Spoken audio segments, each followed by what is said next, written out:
Kailangan pa bang i-memorize yan? Sus, gabundok na pala itong gulay, mga palangga sa itong plato. Sus, gatong-tong na po. Akong asawa po, plaster na po kaya na niya natin saging po diya po. Tara, higop ta mga palangga, kaya murag lami. Nagway, nagigko sa sabaw. Akong asawa, di pa siya plaster, kaya nag-ayos pa sa supang mangkin. Papasok, 11:30 pasok niyan. Tara mga palangga, higop na tayo. Woo! Na-miss ko na to mga palangga. Hindi kayo. Mga palangga, sa halagang 100 pesos ang ulo ha. Ulo sa tuna, gamay ragod, 100 pesos na. Gidaghan kay gulay na kung butang o daming gulay, sarap mga palangga.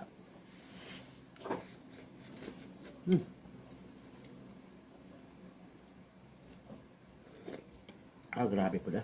Lamia po na niya. Ha? Kahit tayo mga palangga. Sabaw ta.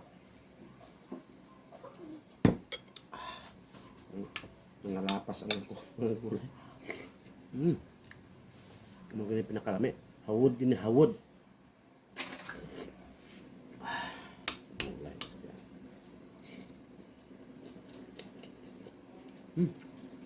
Lamia Sarap na sarap ang palangga.